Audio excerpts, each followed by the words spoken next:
What would I tell myself? If it's younger me asking myself for advice, younger me is depressed and wanting to stop existing, craving for non-existence instead of life because life is just so hard. What advice do I have for a person like that? What advice do you give to a person like that? Somebody who's so dark and so down, so crushed that they feel like the idea that not existing is more peaceful and a better option than being with their loved ones, because you can't just say your family loves you, I love you. You can't just say you have friends and you have hobbies and you have things to do and people who love you and all of that, all those platitudes. You can't just say that because they know that. I knew that. I know that now. So that doesn't work. What do you say? What would I say to myself? What should I be saying to myself? And it's hard. It's hard to think like that. It's hard to step back and think, somebody on the brink of ruin, somebody who is gripping the steering wheel and saying, it'd be easier if I just didn't exist anymore. How do you pull somebody like that back? And I don't know if I have the right answers. But the first time I felt like that was quite a few years ago. I was in what I thought at the time was the darkest place in my life. I was dealing with several addictions, and I just had a really hard time at life through a lot of my own actions. I was feeling crushed by work. That whole wage slave mentality. And I just didn't want to do it anymore. And I can remember two specific, very potent, very specific instances where this was kind of the most poignant. I don't know if that's the right term, but the first was when I got on Apple Health, the state-funded medical coverage. I went to a clinic appointment for something. I don't remember what it was, but while I was there, they gave me one of those mental health questionnaires. The kind where it asks you in the past 2 weeks or a month, what has been your enjoyment level of your normal activities? And do you feel like a failure and like you've let your family down? And I scored so high on those that I kind of got a same-day appointment with a psychologist or a therapist. I'm not sure which she was. I think it was a psychologist. So I went to that appointment and I went into her office and I immediately kind of felt like something was really different about her office, even though I'd never been to a psychologist's office before. It just didn't really feel like what I imagined it would be like. It was this really normal looking office, just tons of paperwork all over the place and two like normal seats and then a big space behind the desk with no chair. And I sat in there, and then she wheels in her wheelchair. She's got these big, thick sunglasses on, and she tells me that she's blind and paraplegic. She doesn't have use of either of her two legs. And I kind of was like, oh, that's really interesting. She's got all that, and she's working here and, making a go at it. She's got a Braille computer that, has Braille keyboard, and she does all of her patient notes in Braille, and she can read all of the other patients' records that are printed out in Braille for her. And it's all pretty cool. So we sit down, or she's already sitting, and I sit down to talk. And I just kind of explain everything that's going on, that I'm just feeling kind of crushed by that 9-to-5 work schedule where I feel like I have no time after work and the weekend is not long enough because I'm just trying to use the few days that I have off to just unwind, and then I'm back to work, and then back to, home where I'm just trying to relax for a little bit, and then back to work, and it's just like an endless grind. And then my home life isn't really doing me any favors at the moment between my addictions, kind of messing me up. My relationship was really bad at the time, a super toxic one. And it just was really just weighing down on me. And she didn't really have a lot to say to me that I remember. The only significant thing that I remember her saying to me was, well, you just have to keep going. And I don't know, those words just destroyed me. They kind of confirmed that everything that I had been thinking was kind of true, that I was trapped. I was doomed, that there was no real hope for me, that no one was coming to save me. All the things that I just kind of inherently felt, she kind of confirmed. And a lot of it was because I was comparing myself to her. She's in a wheelchair and blind, and she's still working and seems to be doing fine. And I'm comparing myself to that. I'm like, I can't be that bad. I had both my parents, and I was an Eagle Scout. I, wasn't abused as a kid. I had a pretty good upbringing. So I had no reason to be depressed other than the fact that I had to work and, some other minor factors. So I also felt like I kind of had this condition that I just didn't deserve to have or deserve, where so many other people were suffering from this condition for real reasons. And so I kind of put myself down about that. And her, well, you just have to keep going, just totally ruined me because it confirmed that I was right. And I remember driving home from that appointment, and I was just devastated. I didn't put on any music, and I've got like ADHD and stuff, and so I like need stimuli, otherwise it drives me crazy. But I didn't put on any music. I just gripped the steering wheel, and I'm driving, and I just remember thinking, I've got bills that are unpaid. I've got a house or apartment that's messed up. My relationship is just messed up, and there's nothing I can do about it. And it's just all just so fucking hard. And I'm stuck, trapped in this work-life cycle that's never going to end. I don't have any 401k. I don't have savings. I just have a bunch of debt. My partner and I are so close to being homeless, and nobody even knows that we're so bad off. And I just remember thinking, man, if I just close my eyes for just a couple of seconds, just a few seconds, then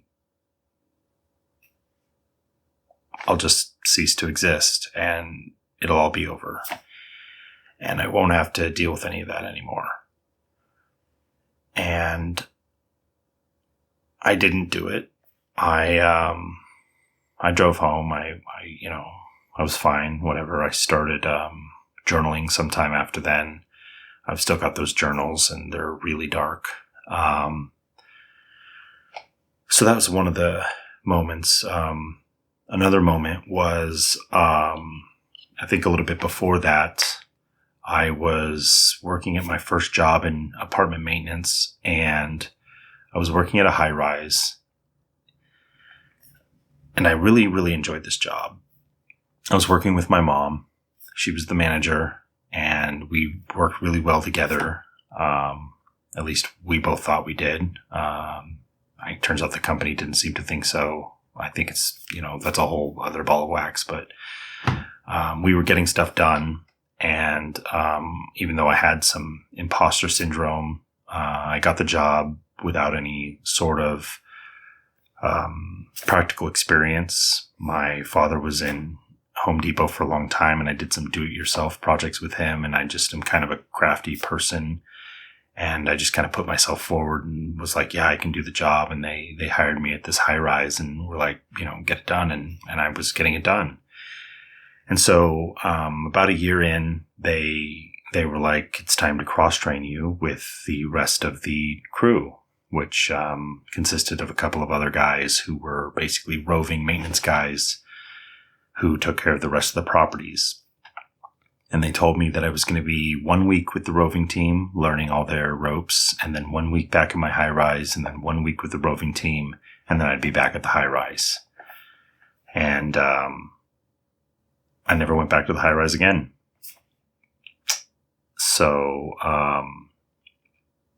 that was kind of like the start of the spiral down.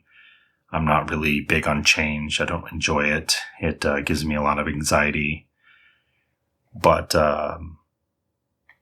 when it really kicked in was when I kind of picked up on the fact that they weren't going to send me back. I'd been asking them for an update for a while, and they just kept giving me the runaround. And I had been having trouble with my schedule because I didn't put it into my calendar because I wasn't sure what was going on. So I just decided to put this new schedule into my calendar, working with the roving team. And I just remembered putting in the dates that I needed to work, which was just recurring Monday through Friday, showing up at, I think, 8:30 in the morning and whatever. And it asked how often I wanted that to repeat every week. And I didn't have an answer. So I just had to let it go endlessly, forever.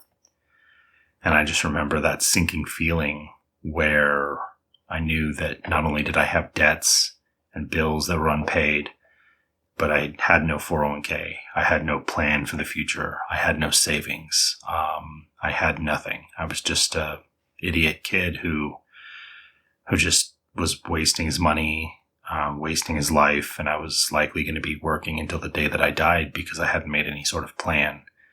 And it just kind of wrapped me like a weighted blanket, and I could feel the depression just sink into my body. Just really, really hard at that time. So those are the two really significant moments in my past that really, really affected me. And it took me a long time. I didn't admit that I had depression or anxiety to anybody. Most of my family kind of thought I was okay. I think I put on a mask. I hadn't been diagnosed with any of my I can't even say that word, neurospicy disorders at the time, ADHD, OCD, autism. And so I was untreated for anything and just kind of wondering what was going on with me and kind of learning as I went, masking up and, putting on a good face. But yeah, it was hard.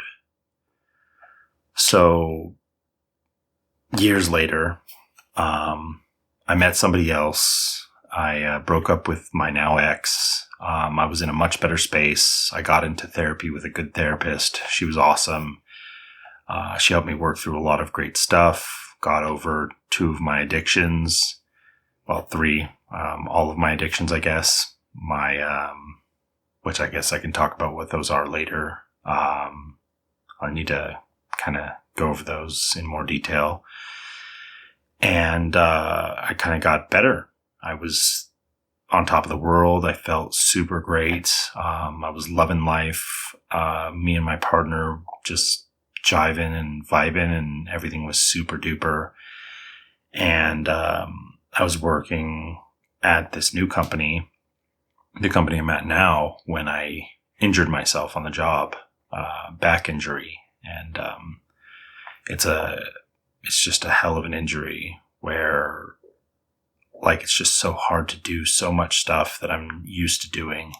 And it came at such a bad time. And I mean, that can be kind of said of any injury at any time, but we were right in the middle of about to be moving into a new house, and I'm in maintenance. And so it's my job to make the old place look great, so we get the most of our deposit back and make the new place look great before we move in, so that we're not left with a bunch of crap that, looks like crap. And then all of our stuff is there. So we're trying to fix stuff while our stuff is in the house. And then the moving process itself had to be handled by mostly other people because I couldn't lift stuff. I couldn't move stuff. It was just too painful for me. And then the pain itself was just this whole other beast that was just so hard to deal with. And it sunk me into such a dark place. Just really messed me up. And I've been dealing with chronic pain for a long time. I've had headaches every day, since I was a kid. One form or the other, whether it's regular daily headaches, tension headaches, cluster headaches, migraines. I get all the types of headaches, and it's just, hard, but I've kind of learned to deal with it. It's one of those things where it's not so much of whether or not I have a headache, but instead whether or not the headache is bad enough that I actually kind of have to deal with it. But this new chronic pain where my back is just hurting all the time, and I can feel my pinched nerve in my low back, and my neck is just strained all the time, and I can't do stuff. It's like a whole nother level.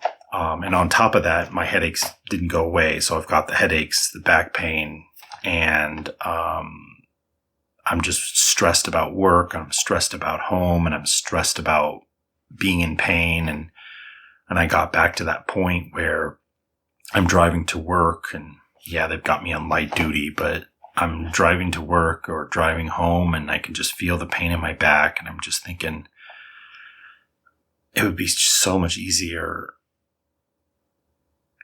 if I just closed my eyes and stopped dealing with it for 5 to 10 seconds, and then it'd be over.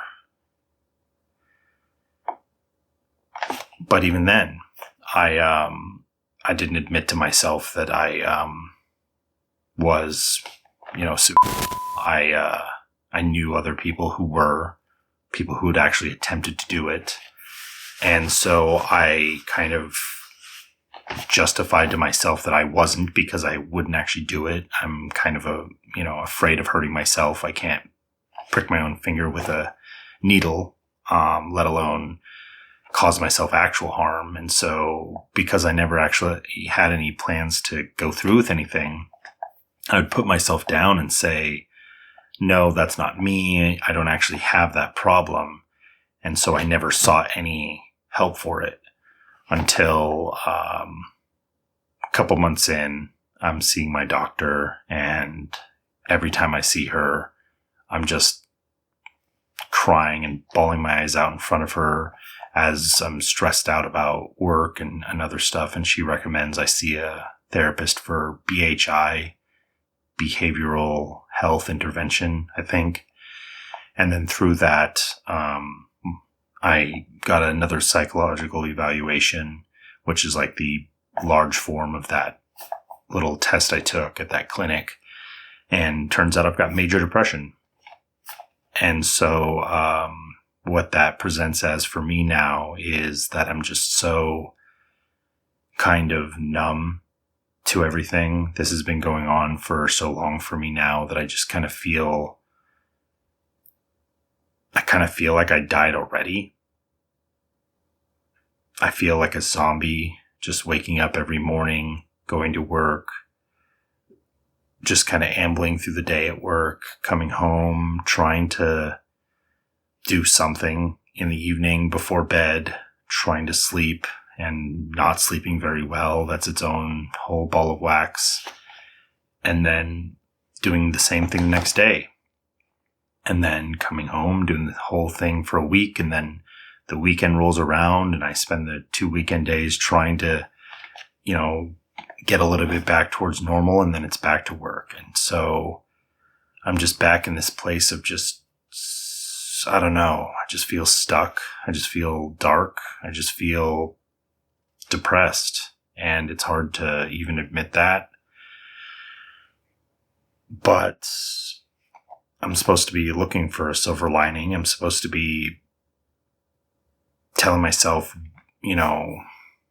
there's something, there's a way out. There's a way out that's not a bad way.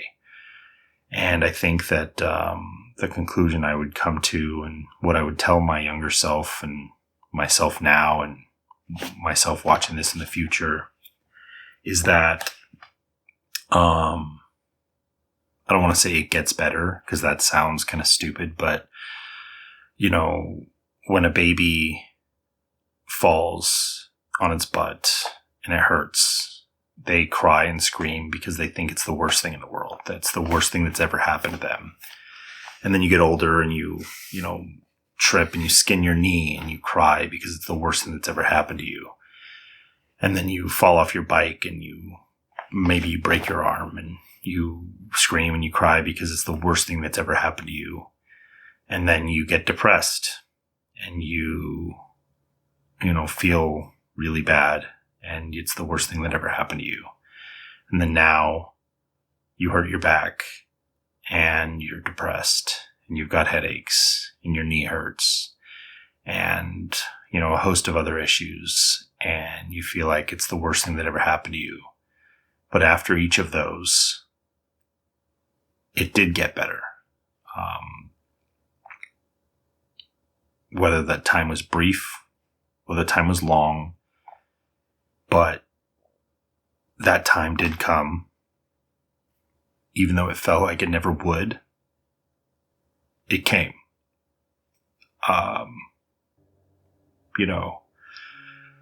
When you were with your ex, you didn't feel like you were good enough. You didn't feel like you deserved anything.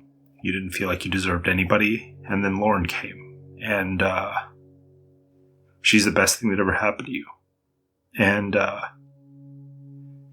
if you let yourself go, then you never would have met her.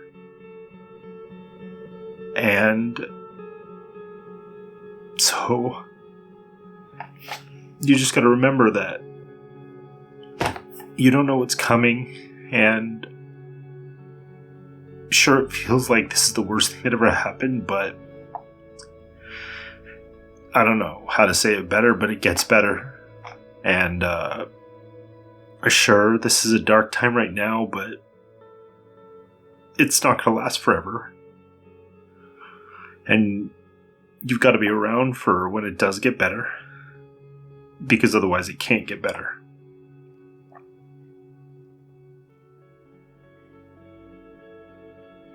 So I think that's it. I love you. I'll see you in the next one, man.